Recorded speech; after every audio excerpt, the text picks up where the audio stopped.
Professor doctor MM Saxena, जो Tantia university के vice chancellor हैं, उन्हें व्हिटलिंग आर्ट का भी शौक है। चलिए जानते हैं उनके बारे में, उनकी ही जुबानी। देखिए, मैं तो एक विज्ञान का विद्यार्थी रहा और करीब 45 साल टीचिंग में रहा, लेकिन कला में मेरी रुचि हमेशा रही। तो उस दृष्टि से किसी भी ऑब्जेक्ट को कहीं भी देखते थे तो उसको कलात्मक रूप से ही देखते थे। एक शब्द मेरे को पढ़ने में आया कहीं पर, व्हिटलिंग। ये एक नया शब्द था, तो हमने एक्सप्लोर किया कि ये व्हिटलिंग है क्या। व्हिटलिंग एक बहुत पुराना आर्ट है जिसमें लोग जब फुर्सत के समय में जंगलों में घूमा करते थे तो पेड़ों की टहनियों से कुछ भी ऑब्जेक्ट लकड़ी में तराश लेते थे। सबसे पुराना ऑब्जेक्ट जो शायद मिला है इसमें वो एक चिड़िया का है। तो इस सब को देखते हुए हमें लगा कि क्यों नहीं हम भी इस तरह का कुछ एक आर्ट अपनाएं।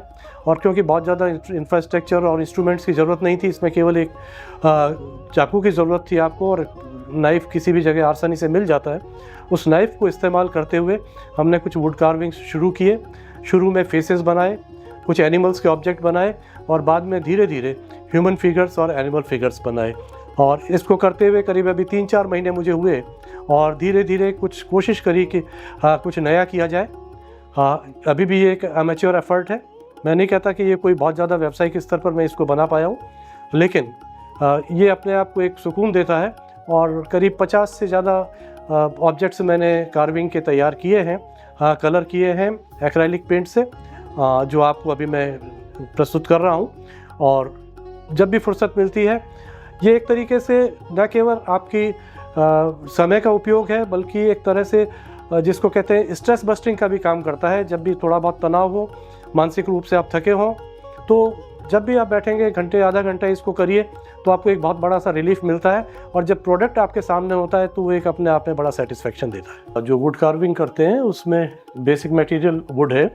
अब वुड कहीं से भी ले लेते हैं हम।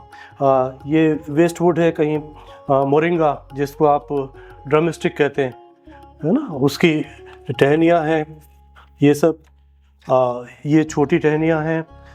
कुछ इसके अंदर सप्तपर्णी करके एक पौधा होता है जो ब्लैकबोर्ड ट्री कहते हैं, उसकी लकड़ी भी हम लोग काम में लेते हैं।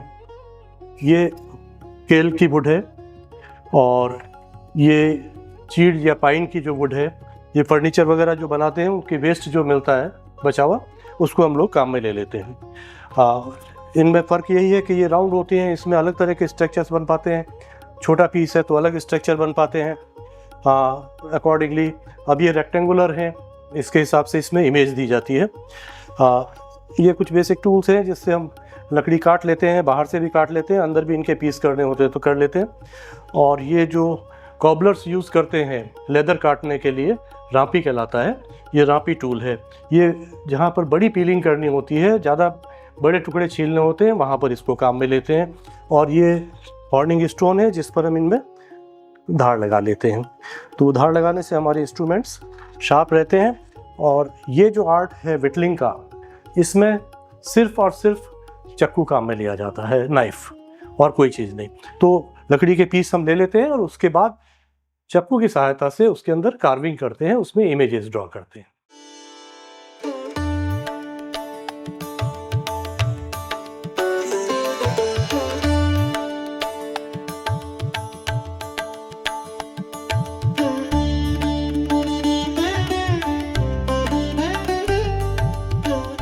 ये जो व्हिटलिंग का आर्ट है, ये एक्चुअली बहुत ही रॉ किस्म का आर्ट है, जिसमें हम वुड, किसी भी प्रकार की वुड मिल जाए उसको काम में ले लेते हैं, और टूल्स के नाम पर केवल नाइफ होता है हमारे पास।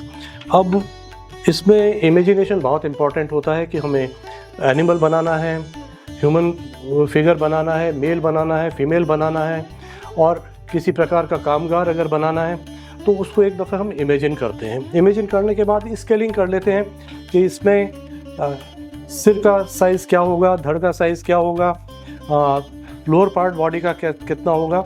तो इस तरीके के ये हम जस्ट एक रफ फिगर पहले बना लेते हैं। और हमारे पास जो वुड है, सपोज़ ये 14 सेंटीमीटर का वुड है मेरे पास, तो 14 सेंटीमीटर में 4 सेंटीमीटर का सिर हो जाएगा। इसकी चौड़ाई 3.2 सेंटीमीटर की है। नॉर्दर्न कार्डिनल बर्ड है ये।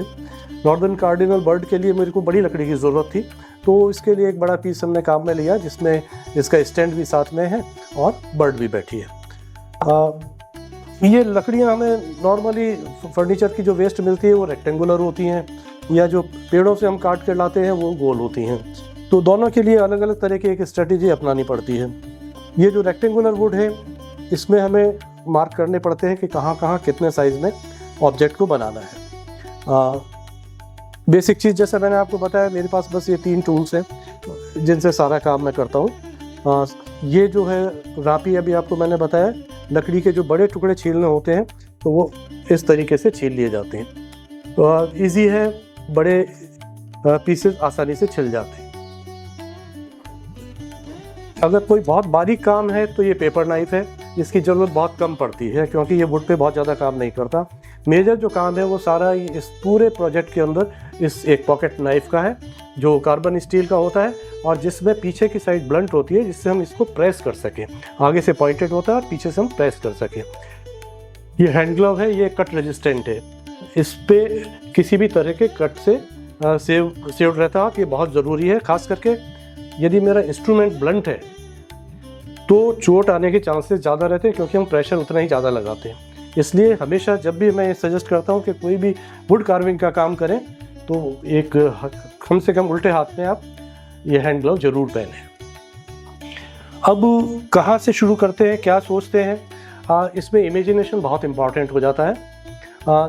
कभी तो हम ह्यूमन फिगर काम में लेते हैं, कभी एनिमल्स, कई दफ़ा बहुत छोटे पीस होते हैं तो उसमें कोई दूसरे ऑब्जेक्ट भी बना लेते हैं।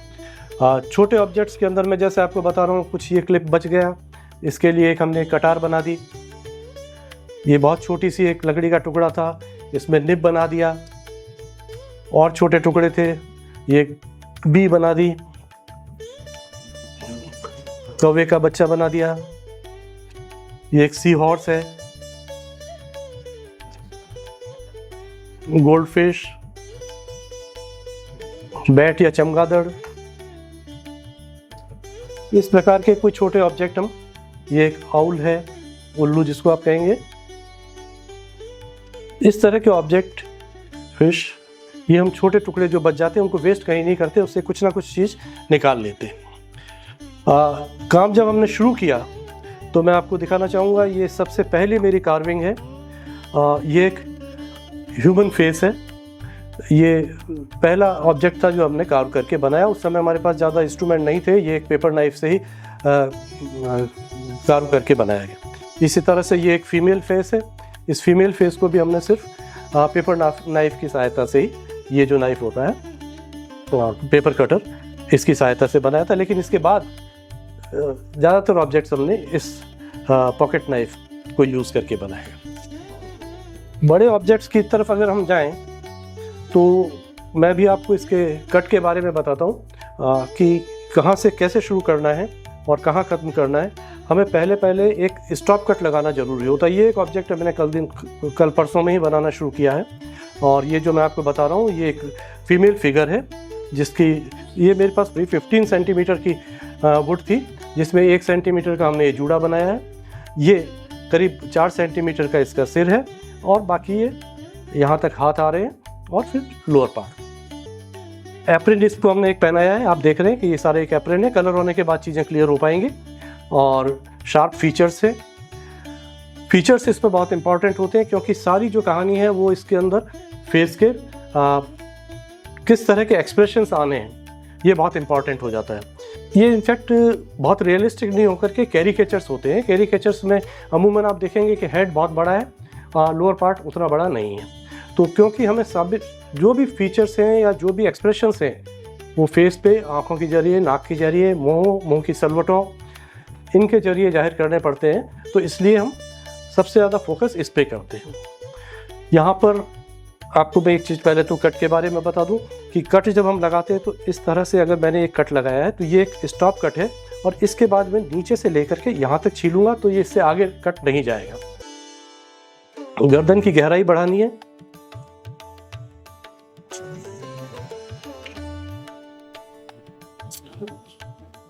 इस तरह से ये जो एप्रिन पहनाया है, एप्रिन में पीछे एक रिबन आएगा जिससे कि बांधा हुआ है रिबन, तो इसके लिए हमने ये कट लगाया, ये कट लगाया और इसके आसपास की लकड़ी को हम इस तरह से छील देते हैं ताकि ये पार्ट उभर करके आ जाता है।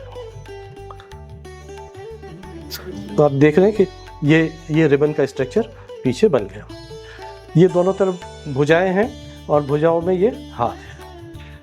ये मैडम थोड़ी गुस्सेल किस्म की बनाना चाह रहे हैं, जिनको बहुत गुस्सा आता है, और गुस्सा आता है तो इनके हाथ में हम एक बेलन पकड़ाएंगे और ये बेलन ये गुलाब की लकड़ी है, इससे हम बना करके इस तरह से हाथ में देंगे।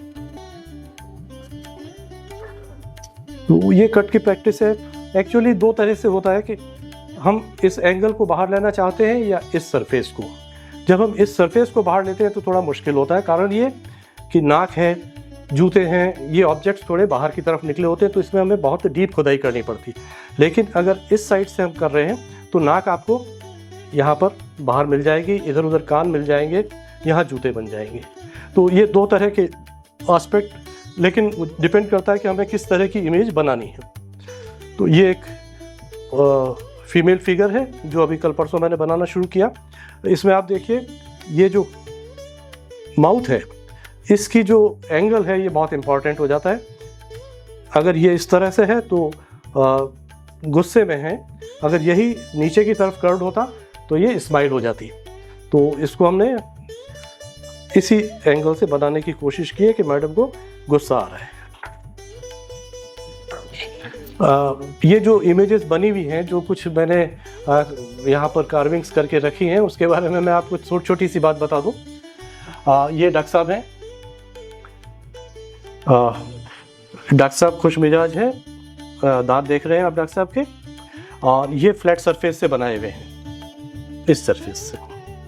तो इनमें आराम से इनके जूते सब बन सके, जूते के सोल तक बन सके। ये एक सिस्टर हैं अपने एप्रेन में जो कैप के साथ। ये एक पादरी हैं जो फेस से आप देख रहे हैं कि गंभीर किस्म के हैं।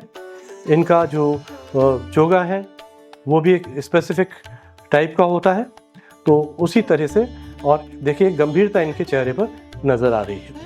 ये एक मोटे कैजुअल व्यक्ति का चित्र है, जिसको देखिए इसका टी शर्ट भी ऊपर चढ़ रहा है, पैंट नीचे खिसक रहा है।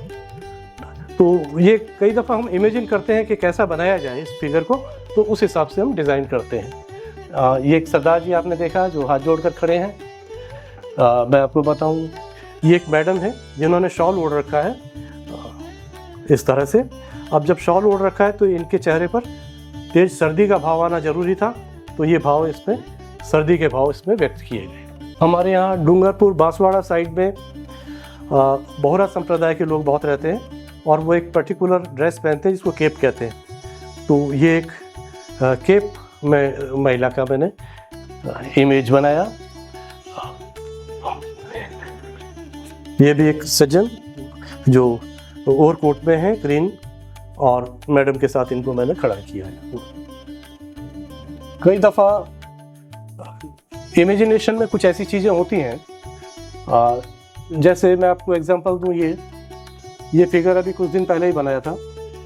ये एक डिग्निफाइड सीनियर सिटीजन का फिगर है, जिसमें आप देखें रिंकल्स बहुत सारी हैं, लेकिन उम्र के साथ इनके हाथ में एक स्टिक भी है, लेकिन प्रॉपर्ली ड्रेस्ड अप हैं, सूट टाई सब कुछ। ये हमारे एक वकील साहब हैं। देखिए दो तीन चीज़ें इंपॉर्टेंट होती हैं, एक तो आपके फीचर्स, एक्सप्रेशंस, और ड्रेस क्या है, क्योंकि एडवोकेट हैं तो निश्चित रूप से इनके लिए एक अलग तरह का गाउन, अलग तरह की टाई, अलग तरह का लिबास ज़रूरी है। और ये गाउन इनको पहना करके इनके हाथ में एक किताब भी दी है हमने, और टाई भी वो लगाई है जो एडवोकेट्स लगाते हैं। तो कुछ एक्सेसरीज हमें ऐड करनी पड़ती हैं। ये एक ड्रंक कार्ड है, शराबी व्यक्ति, हाथ में बॉटल भी दी है, सिगरेट भी दी है हमने। फेस भी देखिए आप, बहुत क्लीन नहीं है, शेबी हेयर है, दाढ़ी है। और अब इस जगह हमें ये सोचना पड़ता है कि इन्हें क्या पहनाया जाए, पैंट पहनाई जाए या लुंगी बांधी जाए।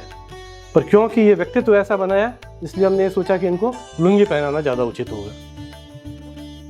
ये एक यूरोपियन जेंटलमैन है, कैप लगा रखी है, दोनों हाथ पॉकेट में है और सर्दी का ड्रेस है।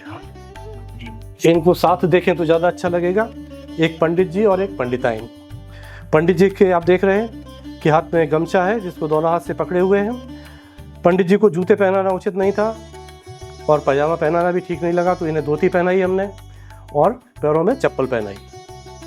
इसी तरह से ये जो पंडिताइन जी बनाई हैं, देखिए इनका बिल्कुल इंडियनाइज्ड ड्रेस रखा और साथ में इनकी जो चुनरी है उसमें एक पोटली भी बांध करके लगाई गई। तो इससे एक व्यक्तित्व अलग से बनता है कि हाँ, ये विभिन्न कामगारों के मैं इमेजेस बनाता रहा, कार्विंग्स बनाता रहा। ये देखिए, ये एक हमारा सफाई कर्मी है जिसमें आप देख रहे हैं कि हाथ में उनके झाड़ू है और किस तरह से हमारी सेवा कर रहे हैं। चेहरे के भाव आप पढ़ सकते हैं, इनके चेहरे पर बिल्कुल एक ऐसा भाव कि जिसमें शून्यता है, कोई खुशी भी नहीं दिख रही, कोई गम भी नहीं दिख रहा और सिर्फ सेवा भाव से काम कर रहे हैं। ऐसा एक, ये सबसे ज़्यादा भाव आते हैं आँखों से और नाक के नीचे वाला जो फेस है, इनके बारे में कोई बताने की ज़रूरत नहीं, आप सब पहचान सकते हैं कि किसका, क्योंकि ये छोटी सी लकड़ी थी ऐसी, इसमें जो कुछ कार्य हो सकता था। तिरछी गर्दन, तिरछी आँख, तिरछी दाढ़ी। ये भी वही कि जब लकड़ी की आपके पास सीमा है तो उससे ज़्यादा बाहर जा नहीं सकते। ये दोनों ऑब्जेक्ट ऐसे ही हैं। ये एक मॉन्क है, साधु, जिसको ड्रेसअप हमने ऐसा किया कि वो इस लकड़ी की सीमा के अंदर जो कुछ बन सकता था मैक्सिमम वो क्रिएट कर दिया गया। अगर अर्ली कार्विंग्स की बात मैं करूं तो जो मैंने आपको दो फेसेस बताए थे उसी के साथ ये डॉग भी है। ये भी बहुत शुरू में हमने बनाया था, जिसमें आप देख रहे हैं कि ये किस तरह से कार्विंग की गई है। आप केवल इसके अंदर, उस समय हमारे पास यही पेपर नाइफ हुआ करता था, इसी को यूज़ किया गया। ये बिल्कुल छोटे से वेस्ट पीस से एक पिग की इमेज क्रिएट की है, जिसमें ये डॉगी क्रिएट किया। मैं आपको बता रहा था कि लकड़ी की जो लिमिट होती है, अब इतनी लिमिट है, तो ये एक बिल्ली का बच्चा जमीन पर दबा हुआ, गिलहरी, और कुछ नहीं तो एक एक्सेसरी के तौर पे कभी भी काम आ सकती है। ये एक लैंटर्न। ये किसी ने हमसे कहा कि एक गणेश जी की प्रतिमा बना दें, तो लकड़ी में हमने गणेश जी की प्रतिमा क्रिएट की। इसको बहुत पसंद करते हैं लोग, खास करके इसके कलरेशन को। ये एक स्पैरो, घरेलू चिड़िया जिसको अपन कहते हैं, बहुत लुप्त होती जा रही है आजकल, बहुत कम बची है, इसलिए मुझे बहुत अट्रैक्ट करी, इसलिए एक छोटी चिड़िया ये बनाई। पेंगुइन, वही लकड़ी का छोटा टुकड़ा पेंगुइन के काम में ले लिया। पैरेट, ये कार्टून फिगर है, इसको कहते हैं स्वीडिश चिकन, तो ये चिकन भी हमने इस तरीके से ड्रॉ किया। ये एक सज्जन बुजुर्ग हैं और नहाने की लिए तैयार हुए हैं और हिम्मत नहीं जुटा पा रहे हैं, ऐसा फिगर। ये फ्लैट कार्विंग थी जिसके अंदर आप इसको करीब करीब 2 डायमेंशनल कह सकते हैं। हॉर्स का फेस, ये लकड़ी का कोई एक छोटा टुकड़ा बचा था, इस पर इस तरह से कार्व कर दिया गया। तो ये आर्ट अपने आप में इसलिए थोड़ा अलग है कि इसमें कोई भी पावर टूल का उपयोग नहीं होता, किसी भी तरह की कोई मशीनरी काम में नहीं लेते, सिर्फ इस चक्कू से खुदाई करते हैं, इमेजिनेशन से शेप देते हैं, फीचर्स बनाते हैं, एक्सप्रेशंस बनाते हैं और लास्ट में कलरिंग करते हैं। कलरिंग जो है वो निश्चित रूप से शुरू में हम कलरिंग नहीं करते थे, जैसे आप इस डॉग में देख रहे हैं, कलरिंग नहीं करी। लेकिन कलरिंग करने से ये देखिए आइंस्टीन का जो हमने फिगर बनाया, अल्बर्ट आइंस्टीन सब जानते हैं, E=mc², विश्वविख्यात वैज्ञानिक थे अल्बर्ट आइंस्टीन। तो इनको बनाने में थोड़ी मेहनत, क्योंकि हम कुछ रियलिस्टिक बनाने की कोशिश करते हैं तो थोड़ी मेहनत ज़्यादा बढ़ जाती है। फीचर्स, हेयर स्टाइल, मूँछें, ड्रेसअप कैसे हैं, ये सब चीज़ें ध्यान में रखनी पड़ती हैं। तो कलरिंग के टाइम में किस ऑब्जेक्ट पर क्या सूट करेगा, थोड़े कलर वाइब्रेंट भी होने चाहिए, डल भी ना हो और उस पर्सनालिटी को सूट भी करते हो। जैसे पंडित जी को हमने गेरू रंग का गमछा और सफ़ेद धोती पहनाई, हाँ आप पास में देख रहे हैं इधर पीला दुपट्टा पहनाया इनको, तो ये डिफरेंट कलर्स, ये मैरून कलर का गाउन पादरी साहब को पहनाया।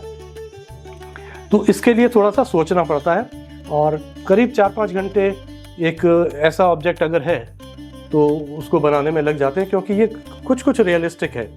बहुत रियलिस्टिक तो मैं नहीं कहूँगा, लेकिन अनुपातिक है, इसलिए इसमें हमें थोड़ा सा टाइम ज़्यादा लगता है। और कुल मिलाकर के ये कोई कमर्शियल वैल्यू का नहीं है, मुझे पता है, लेकिन कुछ चीज़ें हम इसलिए करते हैं कि इससे हमें आत्मिक शांति मिलती है। तो ये एक पास टाइम है, यूँ समझिए आप। जब भी थोड़ी फुर्सत मिलती है तो लकड़ी के जो टुकड़े हैं उनको किसी आकृति का रूप देने की कोशिश करते हैं। तो ये सारा प्रयास है, कोई बहुत बड़ा एक्ट नहीं है, अपने खुशी के लिए करते हैं। और ये धीरे धीरे अभी 3-4 महीने हुए हमें, जून में करीब शुरू किया था ये काम, तो उसमें ये कुछ ऑब्जेक्ट्स बन पाए। और अब थोड़ा सा धीरे इसलिए पड़ गया क्योंकि मैं एक से ऑब्जेक्ट बनाने में विश्वास नहीं रखता, कुछ थोड़ी सी डिफरेंट चीज़ बने तो देखने वाले को भी आनंद आए और हमें खुद को भी आनंद आए, उस तरीके से ही काम कर रहे हैं। Thank you.